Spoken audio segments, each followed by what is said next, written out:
तू ही रे माझा मितवा या मालिकेच्या आजच्या भागामध्ये इथे आता त्या गुंड लोकांनी किडनॅपरने अर्णवला फोन केलेला असतो. बऱ्याच वेळानंतर त्यांनी फोन केलेला असतो तेव्हा अर्णव म्हणतो, सांग पैसे कुठे घेऊन यायचं आहे ते सांग, माझ्या भाचीला सुखरूपरित्या आम्हाला द्यायचं. तेव्हा तो माणूस काय म्हणतो की चौकामध्ये तिथे आल्यानंतर एक कचरा कुंडी आहे, त्याच्यामध्ये पैसे टाकायचे आणि तिथून निघून जायचं. तो म्हणतो आणि माझी भाची, तो म्हणतो भाची तुम्हाला मिळेल. पैसे त्या कचरा कुंडीमध्ये टाकायचे आणि तुम्ही निघून जायचं, तुमची भाची तुम्हाला सुखरूप मिळेल. अर्णव म्हणतो नाही अजिबात नाही. जोपर्यंत एका हाताने पैसे घेत नाही आणि एका हाताने माझी भाची परत देत नाही ना, तोपर्यंत मी कुठेही जाणार नाही आहे, मी आत्ताच सांगतोय. तेव्हा ती माणसं म्हणतात, जास्त शहाणपत्ती करू नको, सांगितलं ना तुझी भाची तुला सुखरूप मिळेल म्हणून, आधी पैसे तर दे. तेव्हा इथे आता अर्णव म्हणतो, तुम्हीसुद्धा शहाणपणा करू नका, पैसे तुम्हाला सगळे देतोय ना, मग माझी भाची मला द्या ना. ते म्हणतात बरं बरं ठीक आहे, मी तुला जिथे सांगतो ना त्या ॲड्रेसवरती लगेच ये. तेव्हा प्रेक्षकांनो इथे आता आजी म्हणत असते की अर्णव तू डोकं जरा शांत ठेव, प्रश्न आपल्या कर्णिकाचा आहे, उगाच त्या लोकांना राग येईल असं काहीसुद्धा बोलू नकोस. अर्णव म्हणतो ठीक आहे आजी, मी काळजी घेतो, पण ते लोक कर्णिकाला देत नव्हते म्हणून मला बोलावं लागलं. मामा चल. तेव्हा इथे वल्लरी म्हणते मी पण येणार, घरामध्ये माझं मन नाही लागणार, मी पण येते. तेव्हा अर्णव तिलाही बरोबर घेऊन जातो. त्यानंतर इथे आता त्या चाळीमध्ये सांगितल्याप्रमाणे, रंभाने सांगितल्याप्रमाणे ईश्वरी आलेली असते. ईश्वरी म्हणते कुठे आहे, त्या आता गोट्याचं घर, ॲड्रेस तर हाच आहे. गणूबाप्पा तू इथे आहेस ना माझ्याबरोबर, काहीतरी हिंट दे ना की बाळ इथेच कुठेतरी आहे. बाळाच्या रडण्याचा आवाज ऐकू येतो. तेव्हा ईश्वरी म्हणते थँक्यू गणूबाप्पा, मला तुम्ही हिंट दिलीत, आता मी माझ्या कर्णिकाला बरोबर शोधून काढणार. अर्णवसुद्धा त्या ठिकाणी पोचलेला असतो. अर्णव त्या माणसाला फोन करतो आणि म्हणतो की हे बघ, मी आता तू सांगितल्याप्रमाणे त्या ठिकाणी पोचलो आहे, आता सांग पैसे घेऊन कुठे यायचं आहे. तो माणूस खिडकीमध्ये उभा असतो आणि तो म्हणतो इकडे बघ इकडे, खिडकीमध्ये मी उभा आहे, हिरव्या रंगाचा कपडा आहे त्या ठिकाणी यायचं आहे. तेव्हा अर्णव म्हणतो तिथे हिरव्या रंगाचा कपडा आहे ना खिडकीमध्ये, त्या रूममध्ये जायचं आहे.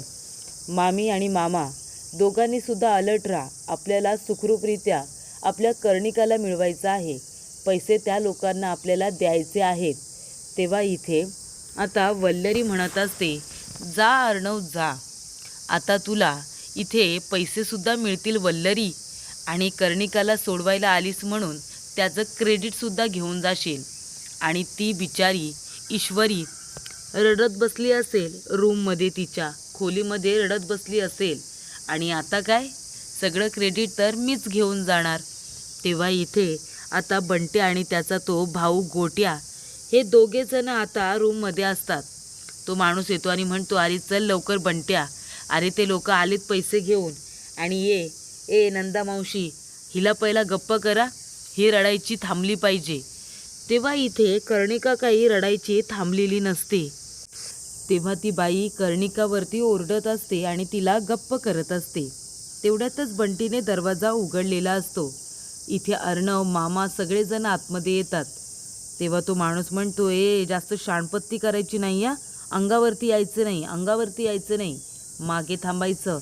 अर्णव म्हणत असतो सांग माझी भाची कुठे आहे, कर्णिका कुठे आहे सांग चल. तो म्हणतो मागे हो, अंगावरती यायचं नाही सांगितलं ना, नाहीतर गोळी मारे ना, उगाच होत्याचं नव्हतं होईल, मागे व्हा बरं.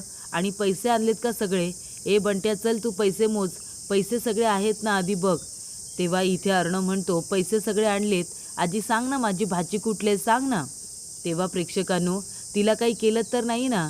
तेवढ्यातच भाची रडायला लागते, तुझी भाची सुखरूप आहे. तेव्हा मामा म्हणतात ती एवढी रडते का, मग काय करताय तुम्ही, ती रडत नाही आहे, ती मगापासून झोपली होती, ती आत्ताच रडते, तिला आम्ही काही केलेलं नाही आहे, ती सुखरूप आहे, तू आधी पैसे मोजचल बंट्या. तेव्हा मामा एक एक करून पैसे देत असतात. आता आणि तेव्हा इथे अर्णव म्हणत असतो, सांगा ना भाजी कुठे आहे, माझी भाजी कुठे आहे. तेव्हा इथे अर्णव आता खूपच जास्त इथे चिडलेला असतो. तेव्हा बंट्या मामालाच पकडतो आणि म्हणतो, जास्त शाणपत्ती करू नको, आतमध्ये जाऊ नकोस, इथेच थांब. तेवढ्यातच इथे अर्णव आता मामासाठी उभा राहतो. ईश्वरी येते, एक आता चादर घेते आणि इथे त्या मामाच्या डोक्यावरती टाकून त्याला आता खोलीतून बाहेर फेकून देते. तेव्हा प्रेक्षकांनो, त्या ठिकाणी आता पोलीससुद्धा आलेले असतात आणि तिथेच आता ती मामीसुद्धा पडलेली असते आणि ती बेशुद्ध झालेली असते.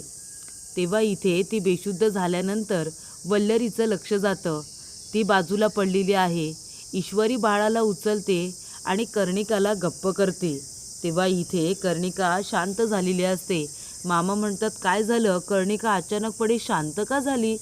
तेव्हा इथे पोलीस येतात आणि इथे आता त्या माणसांना पकडतात, सगळ्यांना पकडतात आणि म्हणतात, काय रे मुलं चोरी करता टोळी आहे का तुमची टोळी. अर्णव म्हणतो की पोलीस, मग आतमध्ये कोण आहे. अर्णव आता धावत पळत आतमध्ये जातो बघायला कर्णिका कुणाबरोबर आहे, ती सेफ आहे ना. तेव्हा इथे वल्लरी म्हणत असते, अरे देवा, पोलीससुद्धा इथे आले. आता या माणसांनी पोलिसांचा मार खाऊन जर माझं नाव घेतलं तर मात्र माझं काही खरं नाही आहे. आता मला काहीतरी करावं लागेल. तेव्हा इथे आता अर्णव म्हणत असतो, कर्णिका आणि बघतो तर काय, ईश्वरी असते. अर्णव म्हणतो, मी सिंदूर, तू इथे. तेव्हा ईश्वरी म्हणते, हो सर, आपली कर्णिका अगदी सुखरूप आहे. बघा ना, कर्णिकासाठी मी इथे आले होते. तेव्हा अर्णव म्हणतो, पण तू इथे कशी आलीस, एवढी मोठी रिस्क तू का घेतलीस, तुला काही झालं असतं तर, तुझ्या जीवाला काही बरं वाईट झालं असतं तर. ईश्वरी म्हणते, नाही सर, मला काही झालेलं नाही आहे, मी एकदम सुखरूप आहे. मी सांगते ना या माणसांनी काय केलं होतं ते. तर कर्णिका रडत असते आणि ती मामी आता गप्प करत असते. पण कर्णिका काही शांत होतच नाही. तिला भूक लागलेली असते. ती जोरात ओरडत असते. तेव्हा ती मामी आता चिडते आणि म्हणते, बाई अगं गप्प बस ना. आणि तिला गुंगीचं औषध देत असते. तेव्हा ईश्वरी खिडकीतून आतमध्ये येते, त्या बाईच्या हातावरती फटका मारते आणि ती बघा, ती छोटी बाटली जी बाजूला पडली, ती गुंगीचं औषध ती आता कर्णिकाला देणार असते. 2-3 थेंब तिच्या हातावरती फटका ईश्वरी मारते आणि नंतर डोक्यामध्ये फटका मारते आणि तिला बरोबर बेशुद्ध करते. तिला बेशुद्ध करून टाकते. त्यानंतर इन्स्पेक्टर म्हणतात की टोळी चालवता काय, कुणाच्या सांगण्यावरून हे सगळं करताय, सांगा आत्ताच्या आत्ता, कुणाच्या सांगण्यावरून करताय. वल्लरी घाबरते. वल्लरीला वाटतं, अरे देवा, आता आपलं काही खरं नाही, या लोकांनी जर माझं नाव घेतलं तर. तेव्हा इथे पोलिसांचा मार खाल्ल्यानंतर ते लोकंसुद्धा पोपटासारखे बोलायला सुरुवात करतात. तेव्हा इथे आता अर्णव येतो आणि अर्णवसुद्धा त्या माणसांना 2-4 फटके चांगले देतो. ईश्वरी आता बाळाला घेऊन बाहेर आलेली असते आणि तेव्हा इथे ईश्वरी बाळाला तर वाचवते. प्रश्न राहिलेला असतो तो अर्णवचा. अर्णव चिडलेला असतो आणि त्या माणसाला आता पकडून ठेवलेला असतं आणि म्हणतो, सांग, आत्ताच्या आत्ता सांग, कुणाच्या सांगण्यावरून माझ्या कर्णिकाला तू किडनॅप केलं होतंस. तेवढ्यातच ती बाई आता शुद्धीवरती आलेली असते. वल्लरी तिला खुणावते आणि म्हणते, पिस्तूल घे आणि मला पकड, पिस्तूल तर घे. तेव्हा इथे ती बाई आता पिस्तूल घेते. तेव्हा अर्णव म्हणत असतो, सांग, कुणाच्या सांगण्यावरून केलंस हे सगळं, कुणाच्या सांगण्यावरून केलंस. तो माणूस आता इथे आता मरणारच असतो. तो आता मरता इथे वल्लरीकडे बोट दाखवतो. म्हणजे मरत तर नाही, पण अर्णवने त्याचा चांगलाच गळा दाबलेला असतो. तो इथे मरणाच्या भीतीने वल्लरीकडे हात करतो आणि त्या क्षणी ती बाई वल्लरीला पकडते आणि म्हणते, चला रे चला, बाजूला व्हा, ओ साहेब चला, सोडा त्याला, सोडा. आणि ये चल रे पद्मा आणि ये बंट्या, चल, 2-2 ह्या 50-50 हजाराच्या ज्या पिशव्या आहेत ना, त्या आता पैशांच्या बॅगा उचला, चला, आपल्याला लगेचच्या लगेच निघायचं आहे.